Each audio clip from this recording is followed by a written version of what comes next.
Hello everyone, welcome back to rates kitchen. నేను రేవతి. ఈరోజు recipe ఎంతో రుచిగా ఉండే ఆనియన్ క్యాప్సికమ్ కర్రీ.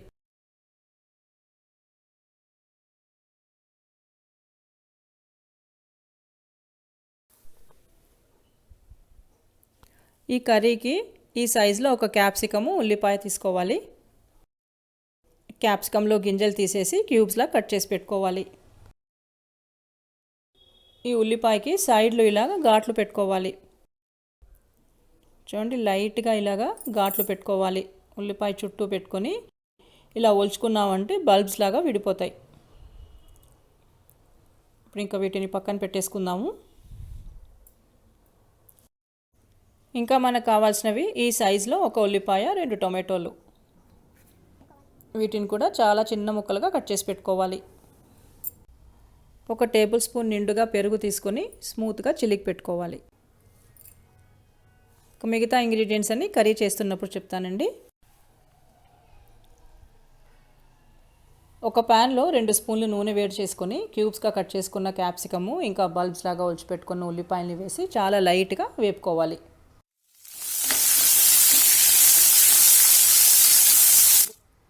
వీటికి మాత్రం సరిపోయే ఉప్పు ఇప్పుడే వేసేసుకుందాము. చాలా లైట్గా మాత్రమే ఫ్రై చేసుకోవాలండి. క్యాప్సికమ్ మీద లైట్గా ఇలా అయితే చాలు. వేడి ప్యాన్లోంచి తీసి పక్కన పెట్టేసుకోవాలి. ఇప్పుడు ఇదే ప్యాన్లో ఒక టేబుల్ స్పూన్ వరకు నూనె వేడి చేసి 1 స్పూన్ నిండుగా జీలకర్ర, 1/2 స్పూన్ వరకు ఆవాలు, 1/2 స్పూన్ సోంపు వేసుకొని ఫ్రై చేసుకోవాలి.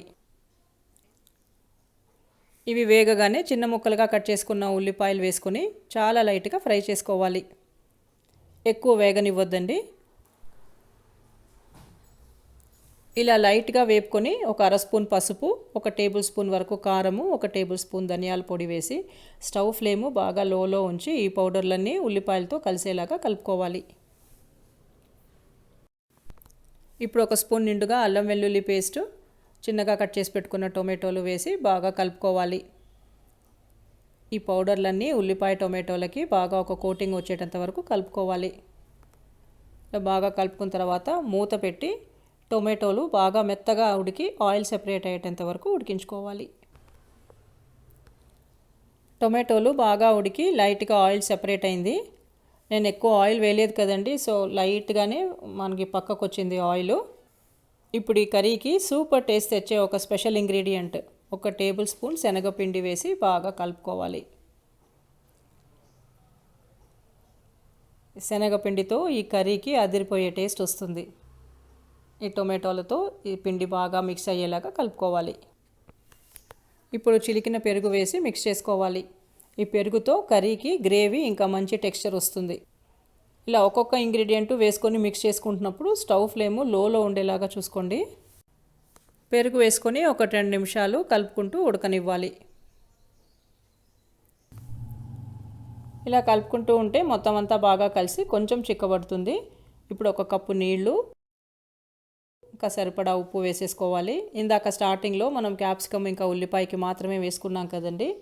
ఇప్పుడు కర్రీకి మిగతా ఉప్పు అంతా ఇప్పుడు వేసేసుకొని బాగా కలుపుకొని మూత పెట్టి 1-2 నిమిషాల వరకు ఉడకనివ్వాలి. 1-2 మినిట్స్ ఉడికించిన తర్వాత మనం లైట్గా ఫ్రై చేసుకున్న ఈ క్యాప్సికము, ఆనియను, 1/2 స్పూన్ వరకు గరం మసాలా పౌడర్ వేసి బాగా కలిపి మూత పెట్టుకొని 2-3 నిమిషాల వరకు ఉడకనివ్వాలి. ఈ కర్రీ చపాతీ పుల్కాలతో తినడానికి చాలా బాగుంటుంది. మీరు ట్రై చేసి ఎలా వచ్చిందో నాకు కామెంట్స్లో చెప్పండి. కర్రీ రెడీ అండి. ఇప్పుడు ఇంకా లాస్ట్లో సన్నగా కట్ చేసి పెట్టుకున్న కొత్తిమీర జల్లుకొని స్టవ్ ఆఫ్ చేసుకోవాలి. ఇంకా వేడివేడిగా సర్వ్ చేసుకోవటమే.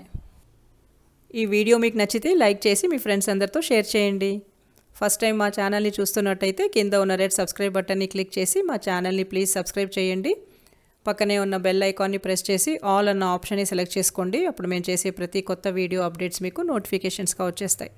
Thanks for watching.